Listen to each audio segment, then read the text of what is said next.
Très bon début de semaine sur nos antennes. Mesdames et messieurs, bonsoir. Bienvenue à cette grande édition du journal dont nous vous proposons de suivre les sommaires.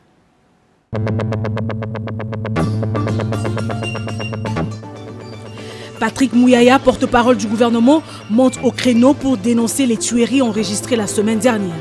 Les agents de l'ordre sont censés protéger les populations civiles et leurs biens. Situation tendue à Goma, chef-lieu de la province du Nord Kivu. La population en colère a barricadé les artères principales pour contester l'entrée de la police rwandaise dans la ville de Goma. Le gouverneur militaire appelle la population au calme et surtout les invite à dénoncer toute manipulation des ennemis de la paix.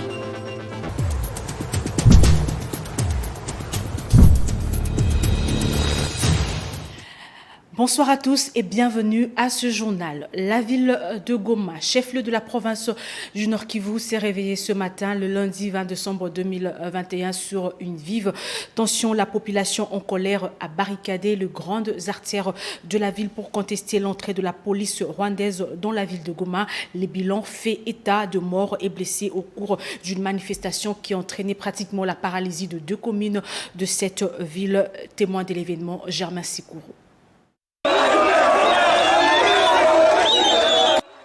Déjà à 5 heures du matin, les manifestants étaient en action sur les artères principales. Ces derniers scandaient des chansons montrant leur attachement à sa police nationale congolaise en contestant l'entrée de la police rwandaise dans la ville de Goma, comme cela a été véhiculé de partout.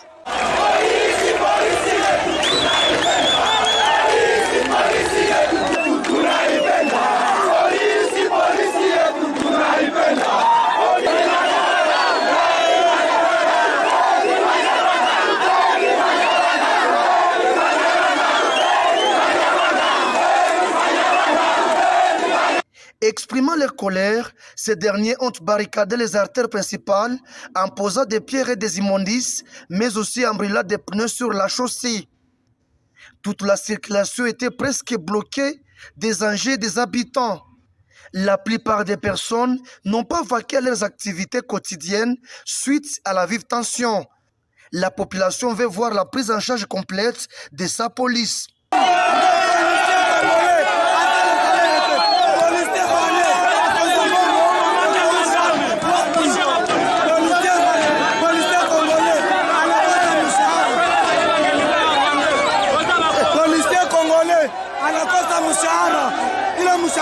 Par ailleurs, quelques manifestants ont fait usage des armes à feu qu'ils ont ravies à la police.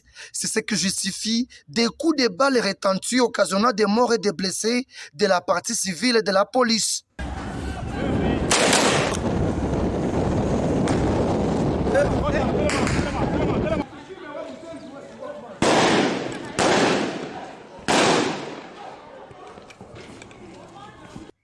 La police est intervenue afin d'ouvrir le passage car barricadé par les manifestants.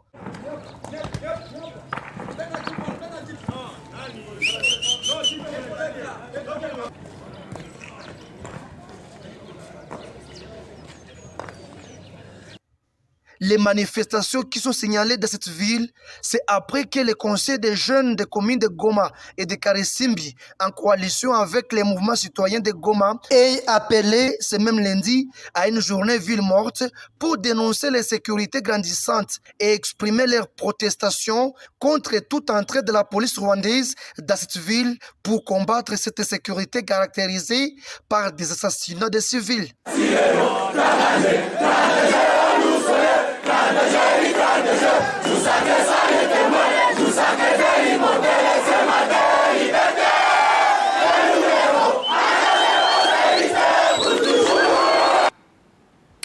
À la suite de ces manifestations à Goma, un agent de la police nationale congolaise a été tué et plusieurs blessés. Voici le bilan provisoire des échauffourées signalées ce lundi à Goma. Le commissaire divisionnaire prince adjoint de la PNC Nord Kivu qui a rendu public ces bilans regrette de la perte en vie de son élément par les manifestants. Le général Abavong signale que 3 armes à feu de la police nationale congolaise ont été ravies par le manifestant Germain Sikourou, une fois de plus. Ils ont appelé à la ville morte pour éviter qu'un petit groupe prenne nos compatriotes tous en otage et nos compatriotes marchent selon les vœux de ce petit groupe de dictateurs. Nous avons déployé nos policiers, comme vous le savez, depuis 5 h du matin, sur tous les axes, pour pouvoir laisser les bons citoyens vaquer à l'autre. Fantastiquement, depuis cette heure-là, 30 minutes après le déploiement des policiers, nos compatriotes qui ont appelé à la ville morte se sont lancés sur les policiers. Ils sont lancés sur des policiers. J'ai connu un commissaire de police tué, son corps se trouve ici. Tué par balle, déjà, à son poste de service, le poste de Lukoko, au commissariat de Mirangongo. Il est là, son corps est à la mort, vous pouvez aller, vous pouvez avoir le temps de voir. J'ai connu 5 à 6 policiers grièvement blessés, dont 2 par balle aux fesses, l'autre. J'ai connu des policiers blessés par des couteaux. Voilà ce qu'on vient de retirer du corps du policier à l'hôpital. C'est entré sur le dos du policier. On vient d'opérer, je suis allé dans la salle. Je ne sais pas si le policier va survivre puisqu'il saigne beaucoup. Et il pleure, je lui ai dit qu'il se calme puisqu'avec l'hémorragie. Voilà ce que nous vivons, ville morte. Que vous-même, les hommes de la plume, vous en soyez conscients. Hein? Nous devons nous protéger tous et protéger toute la population. Ce n'est pas avec nos compatriotes pareils qui vous disent ville morte, la rue des agendas cachés, que nous allons marcher nous. Donc je connais des policiers blessés, grièvement comme je viens de vous dire, je viens de montrer l'exemple, ça vient de l'hôpital, ça, vous allez chez les médecins pour voir les policiers opérer. Ça c'est la ville de Goma. Et jusque-là, moi-même, ayant été sur le terrain avec mes avions, je n'ai pas vu un civil tué, je n'ai pas vu un civil blessé. Par contre, on me parle pour le moment qu'il y a des civils blessés par armes blanches. Mais, pour les morts, je vous ai cité les lieutenants, il y a encore un corps. Un monsieur en tenue civile, il n'est pas identifié, tué par arme blanche. C'est que ça peut être un militaire, parce que nous allons l'identifier. Puis ceux qui l'ont tué par arme blanche doivent le reconnaître. Donc ils ont compris qu'il n'est pas de l'air, ça peut être un de nous. Donc voilà un peu. Mais à Butembo, tout s'est passé dans les camps. Aucun élément de la police rwandaise est présent à Goma et le gouvernement central n'a aucun projet pour faire entrer la police du Rwanda sur son sol. Le général Sylvain Ekenge, porte-parole du gouverneur militaire de la province du Nord Kivu, l'a confirmé encore ce lundi 20 décembre 2020 et précise que ce sont des rumeurs. Jusqu'ici, il est au micro de Germain Sikourou. Le gouverneur militaire de la province du Nord Kivu confirme que le commissaire général, le ministre national de la communication et le maire de Goma ont déjà dit à l'opinion à travers les médias est correct. Ils renforcent leurs propos en précisant qu'aucun projet dans le sens de l'arrivée de la police rwandaise à Goma n'est envisagé.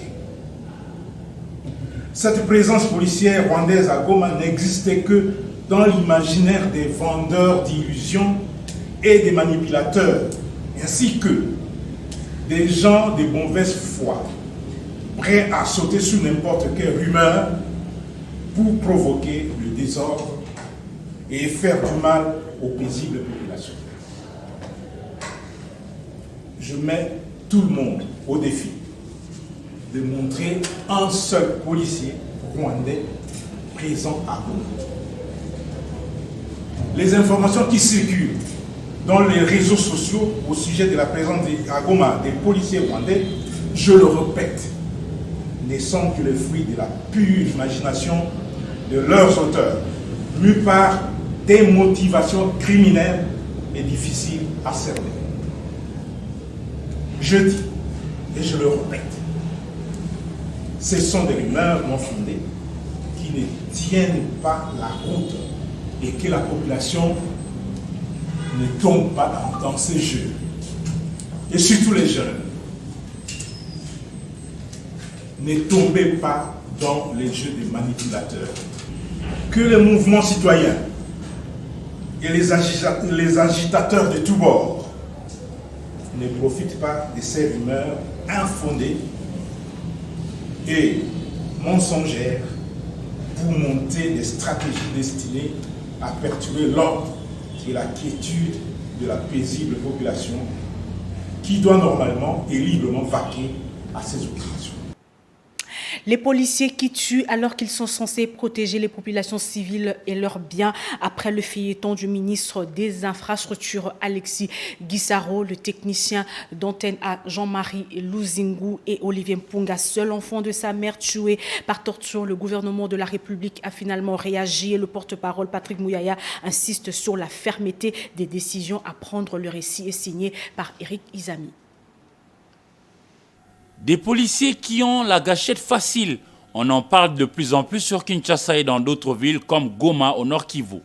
Le gouvernement central, dirigé par Samalukonde Kyenge, se veut ferme et par son porte-parole Patrick Mouyaya, l'autorité déplore cette série noire. D'abord un policier qui a ouvert le feu, s'en prenant au ministre national des Infrastructures et Travaux publics, Alexis Guissaro et sa délégation, alors que le dimanche 19 décembre 2021, ces membres du gouvernement inspectaient l'évolution des travaux de projet Tchilé-Gelou.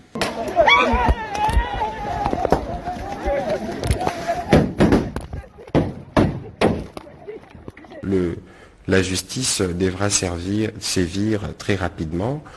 Les auteurs de ces actes ont été appréhendés et dès demain, d'après les informations qui nous ont été transmises par la ministre d'État, ministre de la Justice, il y aura un procès en flagrance qui se fera pour que cela serve d'exemple, que ceux qui en uniforme l'oublient, ils doivent toujours avoir à l'esprit que le respect de droits humains est l'une des conditions primordiales dans l'engagement quand il s'agit d'intervenir. Dans un autre tableau, Antenne A Télévision en pleurs et par extension la presse entière avec la mort de Jean-Marie Luzingu, caméraman, monteur et réalisateur dont la vie a été fauchée par un policier en furie alors que lui avait été simplement de passage sur la route. Que ce soit pour le cas d'Olivier, que ce soit pour le cas du caméraman, il y a un besoin de nous assurer que la justice fasse son travail et que tous ceux qui se complaisent à s'écarter des règles d'engagement subissent la rigueur de la loi. Et que dire du cas d'Olivier Mpunga, à qui l'on a fait franchir le seuil de la mort à la suite des tortures? M. Mpunga est décédé dans des conditions qui ont suivi son arrestation brutale. Nous avons tous suivi les images qui nous ont fort choqués. Le Premier ministre, chef du gouvernement, m'a donc demandé de faire des communications pour être en mesure de rassurer l'opinion que ces actes ne resteront pas impunis. Et c'est l'occasion d'abord de présenter toutes les condoléances du gouvernement à la famille touchée. Nous avons tous vu les images de la maman éplorée, son fils unique. C'est beaucoup de peine, beaucoup de chagrin. Il est vrai que tous les policiers congolais ne sont pas pareils, mais les mauvais, non professionnels, entachent la réputation de ce corps de métier et les bavures sont loin d'être bannies. Dur. Affaire Olivier Mpunga, le procès en flagrance s'est ouvert ce lundi 20 décembre 2021 à la cour militaire de Kinshasa. Le chef du département des opérations à la direction générale du renseignement et services spéciaux et des officiers, donc le commissaire Nzita Mananga et les brigadiers Tumba Watumba, ils ont comparu donc ce lundi devant la cour militaire siégeant procédure de flagrance. Ils sont accusés d'avoir participé à la mort d'Olivier Mpunga la nuit du jeudi 16 au vendredi 17 décembre 2021. Samuel Mopepe a défendu la thèse selon laquelle Olivier Mpunga s'est répandu. De son côté, le commissaire Nzita a rapporté qu'Olivier Mpunga était poursuivi pour vol simple dans l'affaire d'un véhicule donné en gage. L'infortuné a été découvert dans l'une de 3 cellules de ces complexes policiers. D'après le commissaire Nzita, tout laisse à penser à une pendaison. 32 ans, l'infortuné a été retrouvé sans vie avec des traces de torture sur son corps. Retransmise en direct sur la télévision nationale, l'audience a été suspendue. Elle reprendra ce mardi 21 décembre à 9h. Parlons d'autre chose dans ce journal maintenant. Désormais, l'association socioculturelle Saint-Pierre-Ville de Likasi, nous sommes dans la province du Katanga, aura un nouveau comité élu dans des élections de décembre 2020. Le comité qui va diriger l'honorable Liliane Komba a été installé par le ministre de la Santé et vice-présidente de cette association pour un mandat de 5 ans. Jusqu'à Mukazo nous en dit plus. L'association socioculturelle Saint-Pierre District de Likasi a désormais un nouveau comité constitué de plus ou moins 9 personnes. Le gouverneur de province, Jacques Yaboula Katoué, a pris part à ces grands rendez-vous via son représentant, le docteur Joseph Sambi Boulanda, ministre provincial de la Santé, mais aussi vice-président de cette association à la cérémonie d'investiture du nouveau comité, Liliane Komba Maka, affectueusement appelée Maman Commando, qui présidera à la destinée de cette association socioculturelle qui regroupe tous les fils et filles de la province du Haut-Katanga au niveau de la ville de Likasi, en présence de plusieurs notables Saint-Pierre en provenance de la ville de Lubumbashi et des environs. La présidente élue donne la mission qu'elle poursuivra lors de son mandat à la tête de cette association. Le choix porté sur nous n'est pas vain.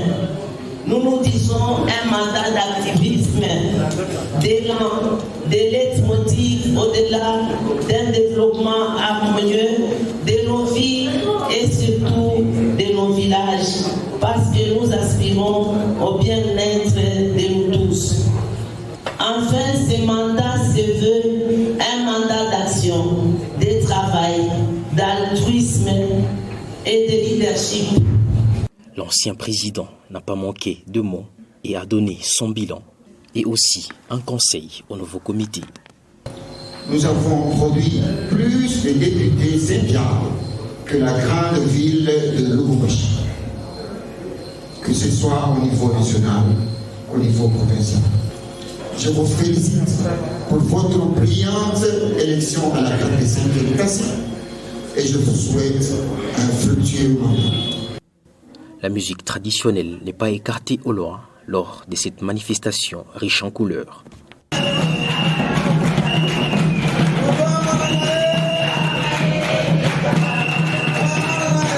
Signalons que le comité Liliane Komba succède au comité Moulenga. Parlons maintenant sport dans ce journal. Les séminaires de renforcement pour le système de formation de niveau 1 et des officiels techniques s'est poursuivi au stade de Martyrs de Kinshasa. Ndaïla Mbouechi Maturin et Damien Maungu ont pris part à la séance pratique de cette session de formation. La suite en images. Lier la théorie à la pratique du séminaire sur le système de formation de niveau 1 et certification des officiels techniques. Les encadrants ont été invités sur la piste du stade des Martyrs de la Pentecôte pour approfondir leurs connaissances. On essaye de marier ce qu'on a acquis théoriquement. Maintenant, on essaye d'être un peu plus concret parce que le plus important est que l'on puisse arranger la pratique. Donc, la pratique, c'est l'aspect la plus majeur de toute la formation. Tout se passe bien. La fédération prépare ses officiels pour la grande cérémonie de la G de la francophonie. Nous apprécions parce que c'est une formation de haut niveau. Ça nous prépare vraiment, ça prépare les pays pour les officiels qui doivent participer à ces grands Jeux de la francophonie. L'animatrice du séminaire international, la Sénégalaise Fatou Sissoko, pense que la pratique est vraiment recommandée. Pour ce genre de stage, la pratique occupe une partie très très importante. C'est à travers la pratique qu'on arrive à mieux comprendre, à mieux maîtriser les choses. Donc voilà, on se trouve vraiment sur le terrain en train de faire la pratique. Et comme vous le voyez, nous avons divisé les stagiaires en 2 groupes. Un groupe pour travailler avec le jury d'arrivée et un autre groupe pour travailler avec la chronométrie. Donc ils sont en train de discuter entre eux. Ils sont en train également de s'organiser pour qu'on puisse faire une simulation de ce qu'on a appris hier. J'espère que ça va se terminer également dans de très bonnes conditions. Cette session de formation va se clôturer le mercredi 22 décembre 2021. Bravo à la FEACO. Sport, suite et fin, la compétition de tennis de table organisée par l'ancien international Bertin Minga en collaboration avec la Fédération congolaise de tennis de table a été remportée par Kassa Gédéon chez le monsieur Amma Litobaka, chez les dames Nkunga Chris, chez les minimes Patrick Borel Mukendi, Damien Maungu. Tour gagnant, un pari réussi pour l'international Bertin Minga qui a remis les goûts du tennis sur des tables aux jeunes Congolais qui étaient dans les désespoirs. Sa présence au centre Spin Auto des Bandalungwa a été marquée par 2 activités, à savoir les ateliers de mise à niveau et les rankings. Kassa Gedeon et Litobaka Ama ont gagné les finales en simple chez les messieurs et chez les dames. Du côté des hommes, le classement général se présente de la manière suivante. Kassa Gedeon, suivi d'Enge Fouassa Exaucé et Mbonga Christian, 3e. Chez les filles, Litobaka Ama, 1e, KMB Julie, 2e et Mouteba Peggy, 3e. Puis, Kunga Chris a dominé dans la catégorie des minimes, devant Kassa Caleb et Ilunga Terfil. Ces stages est un réveil pour le ping-pong congolais en vue des échéances futures. Donc vous venez vous-même de voir, même quand vous me regardez, donc je suis très content donc, d'organiser ces stages, ces camps d'entraînement, d'organiser ces petits tournois. Donc c'est pour nous donc, une première expérience, on a essayé et puis on nous a encore envie de venir encore l'année prochaine. La prochaine étape, c'est les championnats d'Afrique, les Jeux de la francophonie, c'est les tournois et la Coupe du Monde. Donc c'est ça, donc, nous espérons, nous croisons les doigts, nous espérons que et avec l'appui du gouvernement, on aura une suite positive. Nous voulons que la jeunesse congolaise puisse aller de l'avant, puisse évoluer. Mais seuls nous sommes limités. Nous demandons des gens qui vont nous regarder ces instants ici, veuillez contacter la Fédération des tennistes du Congo. Nous, on est là. On pense qu'ensemble, avec vous, on fera mieux. La fédération a dit merci à Bertin Minga et demande à d'autres pongistes d'emboîter les pas. Cette initiative, vraiment, elle est louable. Nous disons bravo à Bertin Minga pour cette initiative et que ça puisse continuer dans l'avenir. Vraiment, si les autres qui sont là-bas peuvent faire de la même chose, ça serait une bonne chose pour nous. Par rapport à la fédération, on continue le chemin. Bientôt, on va élaborer un programme pour l'année prochaine. Et il y aura des compétitions en cascade. À tous ceux qui nous suivent, nous demandons seulement le soutien. Qu'ils nous soutiennent, qu'ils n'abandonnent pas la fédération. Manamout est parti, la fédération continue à vivre. On dit en français, les hommes passent, les structures demeurent. Sachez que ce stage a connu la participation des 38 athlètes chez les messieurs et 12 chez les dames.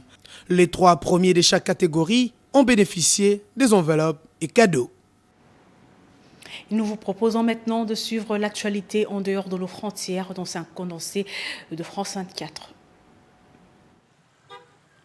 Le bilan des victimes s'alourdit aux Philippines, victimes du plus violent typhon à frapper le pays cette année.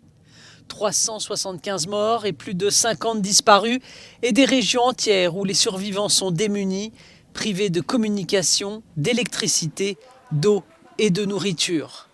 La branche philippine de la Croix-Rouge parle d'un carnage complet au niveau des zones côtières après le passage jeudi du typhon Rai. Cette femme se plaint d'avoir payé des impôts toute sa vie mais de ne recevoir aucune aide du gouvernement. Le président du pays, Rodrigo Duterte, a promis lors d'une visite sur place une aide équivalente à 35 millions d'euros. Plus de 380 000 personnes avaient fui leur domicile avant l'arrivée du typhon. Les Philippines disposent d'un système de gestion des catastrophes qui avertit de l'approche d'une tempête, permettant aux populations de rejoindre des centres d'évacuation. Les autorités maritimes britanniques et françaises ont-elles failli à leur devoir de protéger des individus en détresse? Pour l'association Utopia 56, cela ne fait aucun doute. Les humanitaires ont porté plainte contre le préfet maritime de la Manche et 2 autres responsables. Près d'un mois après le naufrage d'une embarcation au large de Calais, 27 personnes, en majorité des Kurdes irakiens, y avaient trouvé la mort. Les migrants, les exilés, les réfugiés, nous les appelons comme ça, ont cherché à joindre, alors que le bateau sombrait, les services de secours britanniques et français. Ces services secours britanniques et français se sont renvoyés la balle. Ils n'ont pas porté secours à des personnes qui étaient en détresse. Une enquête est en cours du côté français uniquement. Et d'après le journal Le Monde, les premiers éléments mettent en évidence les appels passés au secours dans les factures téléphoniques détaillées extraites par les policiers. Les 2 seuls rescapés du naufrage ont confié à un média kurde avoir appelé les secours en vain dès que le moteur du canot est tombé en panne. Et c'est finalement un navire de pêche français qui a donné l'alerte, mais bien trop tard pour éviter le drame. Ce qui frappe, c'est qu'un temps infini s'est écoulé, puisqu'on a pu les repérer, si j'ose dire, grâce à ce navire de pêche, les premiers corps, à partir de 14 heures. Et c'est là, à ce moment-là, que le secours a été enregistré officiellement. La préfecture maritime affirme de son côté ne pas avoir eu connaissance de la situation de l'embarcation pour pouvoir lancer des recherches à temps. Après avoir passé 12 jours dans l'espace, les voilà de retour sur Terre. Le milliardaire japonais Yusaku Maezawa, son assistant et le cosmonaute russe qui les accompagnait ont atterri ce lundi au Kazakhstan. Le trio a passé près de 2 semaines à bord de la Station spatiale internationale. L'homme d'affaires de 46 ans, qui a fait fortune dans le secteur de la mode, s'était fixé une liste de 100 tâches à accomplir pendant son séjour dans l'espace. Quant à son assistant Yozo Hirano, il avait pour mission de filmer le quotidien du milliardaire à bord de l'ISS et de publier les vidéos sur YouTube. Bien qu'il se chiffre à plusieurs millions de dollars, le montant exact du séjour n'a pas été divulgué. Finalement, ce voyage marque avant tout le retour en puissance de la Russie dans le tourisme spatial après une pause d'1 décennie. Ces dernières années, ce secteur dans lequel Moscou a perdu du terrain face aux sociétés privées comme SpaceX connaît un regain d'intérêt.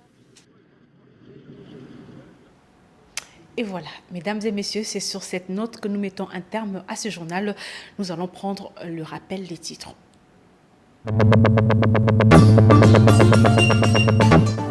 Patrick Mouyaya, porte-parole du gouvernement, monte au créneau pour dénoncer les tueries enregistrées la semaine dernière. Les agents de l'ordre sont censés protéger les populations civiles et leurs biens. Situation tendue à Goma, chef-lieu de la province du Nord Kivu. La population en colère a barricadé les artères principales pour contester l'entrée de la police rwandaise dans la ville de Goma. Le gouverneur militaire appelle la population au calme et surtout les invite à dénoncer toute manipulation des ennemis de la paix.